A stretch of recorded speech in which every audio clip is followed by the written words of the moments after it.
With breaking news from the State House, over 9,000 signatures. That's how many people have signed a petition telling Governor Braun and Indiana lawmakers they don't want them to redraw the maps of our state's congressional districts. So a group delivered that petition to them today, and we have just confirmed today's delivery comes ahead of lawmakers meeting this week. State House reporter Emily Longnecker is actually here with what she has learned.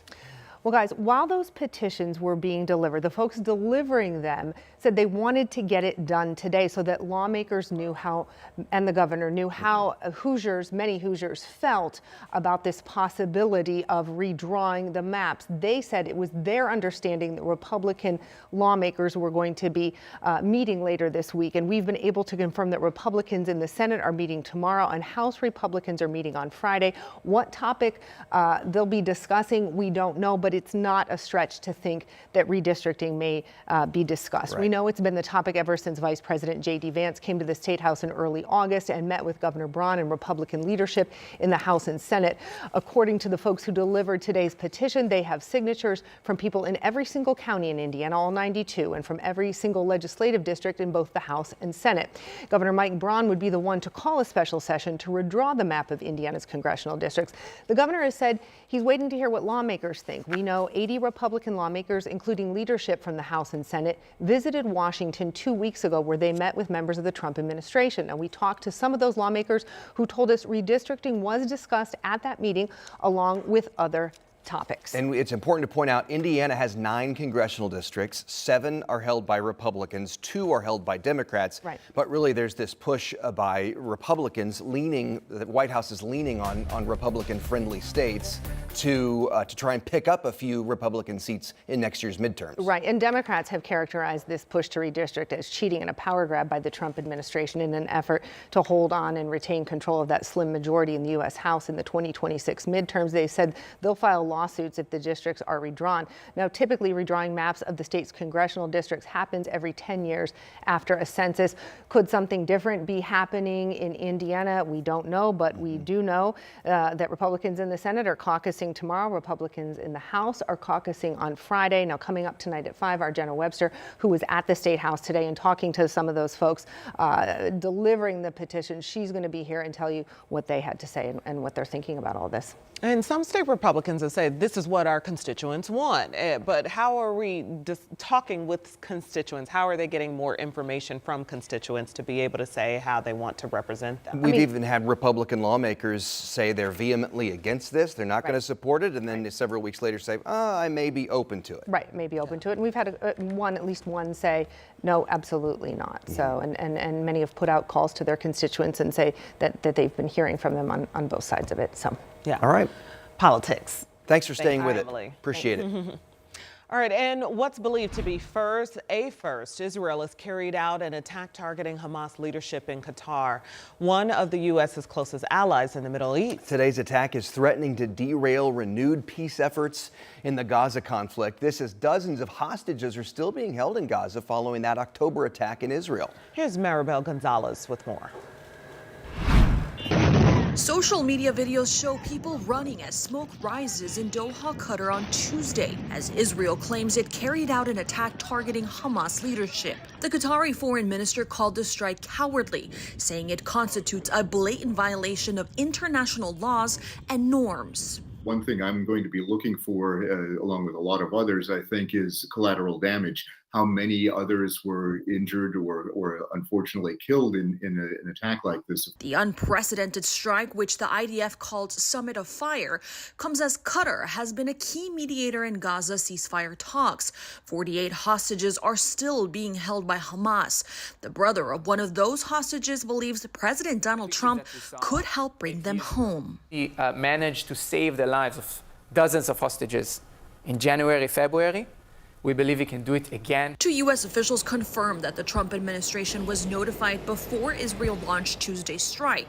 On Sunday, the president said a solution is imminent. I think we're going to have a deal on Gaza very soon. The attack appears to mark the first time Israel has launched an operation in Qatar. Those were the people that, as I understand, were the people that Qatar used in the negotiations. So right now, I don't know who Israel is going to negotiate with. I'm Maribel Gonzalez reporting. Back here at home this afternoon, some neighbors in Greenwood are hoping police can find whoever slashed the tires on more than a dozen cars. So police are telling us it happened early this morning. Ashton Hackman explains what neighbors told him and the need for help from police. This is one of the cars hit along Harvest Moon Drive here in Greenwood. You can see this van is without a back tire and up on its jack. Many of the neighbors I spoke to said they didn't want to go on camera, but are frustrated with what happened. One neighbor had both his driver's side wheels slashed. He says it'll likely cost $1,000 to replace.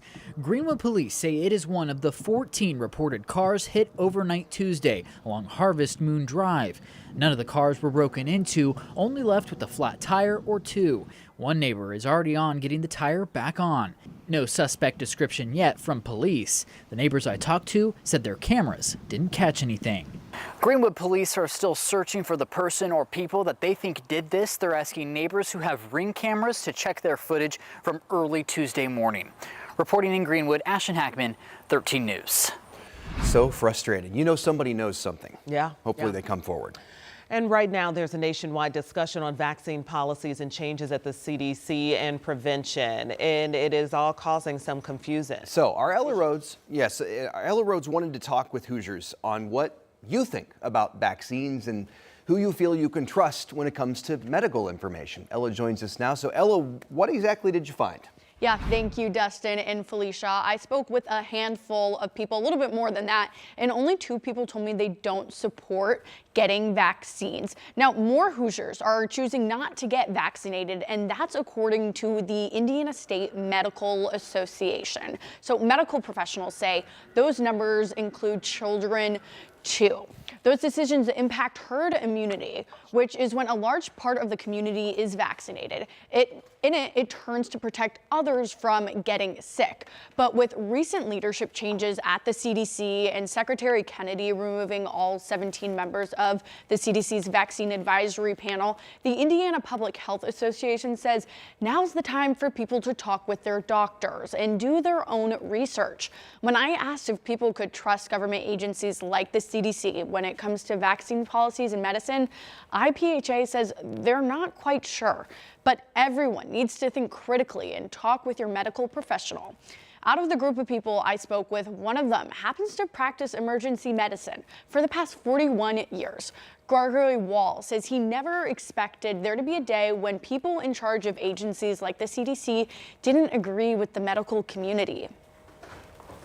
The medical community is marginalized in this discussion, or fired, or just thought to be unknowledgeable when, we've been studying this our whole lives. Now, Dr. Wall says he doesn't trust information from the CDC right now, but another man I spoke with says he doesn't trust vaccines. I really don't think vaccines really do anything, because all it is live stuff in it of the virus that's going around. Okay, so this is frustrating because, as a mom, I'm just trying to make the best decisions for myself and my family to keep everyone safe. I'm trying to get answers. So where does this leave us? Yeah, well, Indiana Public Health Association says really talk to your medical providers. They are the experts. They're the ones that have been practicing and they know that research. So speak with them and ask those questions. Now is the time to ask the questions. And then at 5:30, I'll actually dive a little bit deeper into what IPHA, is doing to really make sure that Hoosiers have accurate information out there. Makes sense. Critical thinking skills are important here, and we all choose our own doctor for the very reason to trust him or her. So right, makes exactly. sense. All right, Ella, thank you. Thank you. Let's get to Sean. He's covering traffic for us. Yeah, we've got quite the situation. This is going to be a portion of I-69, both directions in Grant County here. We've had a semi that was on fire earlier. They've been able to put this out. We do know there's no injuries, and it looks like they at least have one lane. This is northbound 69, but if this is your route, if you're trying to get up to Fort Wayne, or if you've got some friends that are coming back home from Fort Wayne, I can tell you this backup is extensive. You might want to take 35, go through Gas City, go up into Marion if you're trying to get to Fort Wayne. Either way, you're going to have to take an alternate route to get around this, because it's going to be minimized, if not closed, for quite a while here. Now, as we get back a little closer to the metro area, not a whole lot shaking. Let's keep that up here as we get home.